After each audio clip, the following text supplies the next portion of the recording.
আজকের ফটোশপ টিউটোরিয়ালে আমরা দেখব কিভাবে মূলত ব্যাকগ্রাউন্ড ব্লার করা যায়।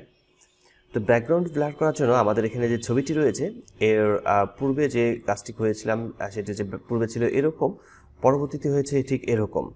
তো এইরকম করে কীভাবে ব্লার করা যায় সেটি আমরা দেখব। পরবর্তী আমাদের কাছে আরও একটি ছবি আছে, এই ছবিরও আমরা ব্যাকগ্রাউন্ড ব্লার করেছি এবং প্রথমে ছিল এরকম, পরবর্তীতে ব্লার করার পর ঠিক এরকমটি হয়েছে। তো চলুন প্রথমে আমরা এই ছবির লেয়ারগুলোকে ডিলিট করে দিচ্ছি। আমরা নতুন করে এই ছবির লেয়ারটাকে এটি কপি করে নেব।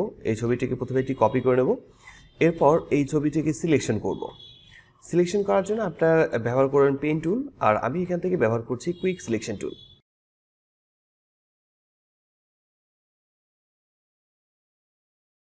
আমরা ছবিটিকে সিলেকশন করেছি কুইক সিলেকশন টুল ব্যবহার করে।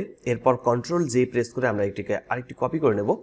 কপি করে নেওয়ার পর এই লেয়ারটিতে উপরের লেয়ারটি এবং নিচের লেয়ারটি, এই দুটি লেয়ারকে আমরা স্মার্ট অবজেক্টে কনভার্ট করে নেব, কনভার্ট টু স্মার্ট অবজেক্ট। এবং নিচের লেয়ারটিকেও রাইট বাটন ক্লিক করে এখান থেকে কনভার্ট টু স্মার্ট অবজেক্টে ক্লিক করে নিচ্ছি। কনভার্ট টু স্মার্ট অবজেক্ট করে নেওয়ার পর আমরা মাঝখানের লেয়ারটিতে ক্লিক রেখে ফিল্টারে ক্লিক করব। ফিল্টারে ক্লিক করার পর এখান থেকে ব্লারে ক্লিক করছি। ব্লার থেকে আমরা ক্লিক করব গসিয়ান ব্লার। গসিয়ান ব্লারে ক্লিক করে এখান থেকে আমরা ব্লারটাকে আমাদের পছন্দ মতো রাখতে পারি। আমরা ব্লারটাকে মূলত আমরা আমাদের পছন্দ মতো রাখতে পারি। সেজন্য আমি এখান থেকে রাখছি 40%। আমি 40 অথবা 40-র আশপাশ রেখে দেবো। আমি 40% পর্যন্ত রাখছি এই ব্লার, দেন ওকে। তো আমরা নিচের দিকে একটি স্মার্ট অবজেক্ট করার কারণে নিচের দিকে আমরা এই অপশনটি পেয়েছি। আমরা এখানে ক্লিক করব। এখানে ক্লিক করার পর আমাদেরকে ক্লিক করতে হবে গ্রেডিয়েন্টে। গ্রেডিয়েন্ট টুলসে ক্লিক করছি এবং গ্রেডিয়েন্ট টুলস থেকে এখান থেকে আমরা 2 নম্বরের যে কালারটি রয়েছে ব্ল্যাক অ্যান্ড হোয়াইট, আমরা এইটাকে সিলেক্ট করব এবং এখানে লাইনিয়ার গ্রেডিয়েন্ট এটা সিলেকশন থাকতে হবে। এরপর নিচের দিক থেকে ড্র্যাগ করে ধরে আমরা ঠিক এই পর্যন্ত নিয়ে এসে ছেড়ে দেব। তাহলে নিচের দিকে জায়গাটাকে আমরা মূলত ব্লার চাচ্ছি না। এরপর নিচের দিক থেকে ধীরে ধীরে ওই বাকি অংশগুলো মূলত ব্লার হয়ে গেছে। আমরা যে ছবির লেয়ারটি প্রথমে উপরের দিকে দেখতে পাচ্ছি, এখানে আমরা ক্লিক করব। এখানে ক্লিক করার পর কন্ট্রোল চেপে ধরে টি প্রেস করলে ফ্রি ট্রান্সফর্ম টুল চলে আসবে এবং কিবোর্ড থেকে শিফট অল্ট এই দুইটি বাটন একসাথে প্রেস করে আমরা ছবিটিকে একটু বড় করে নেব। একটু বড় করে নেওয়ার পর চেক মার্কে ক্লিক করছি। কাজ শেষ আমাদের। এখন আমরা দেখতে পারবো সেটি হচ্ছে যে এই প্রথমে ছিল এটি, পরবর্তীতে চলে আসছে এটি।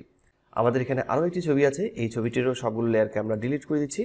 ডিলিট করে দেওয়ার পর এই ছবিটিকে প্রথমে একটি কপি করে নেব। কন্ট্রোল জে প্রেস করে একটি কপি করে নেব। কপি করে নেওয়ার পর এই ছবিটিকে সিলেক্ট করতে হবে। আমি কুইক সিলেকশন টুল ব্যবহার করে সিলেক্ট করছি, আপনারা চাইলে যে কোনো টুল ব্যবহার করে সিলেক্ট করতে পারেন।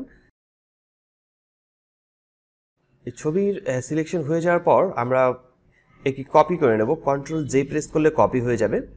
এরপর উপরে রাইট বাটন ক্লিক করে এই লেয়ারটিতে রাইট বাটন ক্লিক করে এখানে কনভার্ট টু স্মার্ট অবজেক্টে ক্লিক করব এবং নিচের এই লেয়ারটিতেও রাইট বাটন ক্লিক করার পর কনভার্ট টু স্মার্ট অবজেক্টে ক্লিক করব। এখানে স্মার্ট অবজেক্টটি ক্লিক করার কারণ হচ্ছে যে আমরা পরবর্তীতে কোনো কাজ করলে সেটি যেন আমরা ঠিকঠাকভাবে করতে পারি, কোনো পরিবর্তন না হয়। তো এই লেয়ারটিতে মাঝখানের লেয়ারটিতে রাখা অবস্থাতে ক্লিক করা অবস্থায় আমাদেরকে ফিল্টারে ক্লিক করতে হবে। ব্লারে ক্লিক করছি, এখান থেকে গসিয়ান ব্লারে ক্লিক করব। এখান থেকে 40% অথবা আপনারা আপনাদের পছন্দ মতো পার্সেন্টেজ সিলেক্ট করতে পারেন। এরপর আমরা ওকে লেখাতে ক্লিক করছি। আমরা যে গসিয়ান ব্লার করেছিলাম সেটার এটি স্মার্ট ফিল্টার নিচের দিকে দেখা যাচ্ছে, এখানে আমরা ক্লিক করব। ক্লিক করার পর আমরা গ্রেডিয়েন্টে ক্লিক করছি, গ্রেডিয়েন্ট টুল। এখান থেকে আমরা ফার্স্ট সেকেন্ডে যে কালারটি রয়েছে আমরা এটা সিলেক্ট করব এবং আমরা লাইনিয়ার গ্রেডিয়েন্টে ক্লিক করে রাখছি। এরপর নিচের দিক থেকে ড্র্যাগ করে উপরের দিকে ঠিক এই পর্যন্ত উঠাই নেব, অথবা আপনারা কম বেশি উঠাই নিতে পারেন। আর সেটি হচ্ছে মূলত এই নিচের অংশটা মূলত ব্লার থাকবে না, বাকি অংশটা মূলত ব্লার হয়ে যাবে।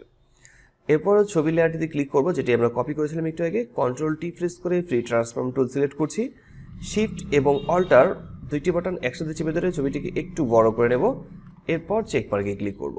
তাহলে দেখতে পাচ্ছেন যে ব্যাকগ্রাউন্ড খুব সহজেই মূলত ব্লার হয়ে গেছে। এখন যদি আমরা দেখতে চাই আফটার বিফোর, তাহলে বুঝতে পারবেন যে আমরা ব্যাকগ্রাউন্ড ব্লার করার পর কীরকম হয়েছিল এবং পূর্বে কেমনটি ছিল। তো এভাবে মূলত খুব সহজেই বিভিন্ন ধরনের ছবির ব্যাকগ্রাউন্ডকে ব্লার করতে পারবেন। আপনারা যদি এরকমই ফটোশপের বিভিন্ন ধরনের টিপস অ্যান্ড ট্রিক্সের কাজ শিখতে চান, তাহলে অবশ্যই চ্যানেলটিকে সাবস্ক্রাইব করে পাশে থাকা বেল আইকনটিতে ক্লিক করে রাখবেন। আজকের টিউটোরিয়ালটি এখানে শেষ করছি। দেখা হচ্ছে ফটোশপের নতুন কোনো টিউটোরিয়ালে। ততক্ষণ পর্যন্ত সবাই ভালো থাকবেন, সুস্থ থাকবেন। ধন্যবাদ সবাইকে। আল্লাহ হাফেজ।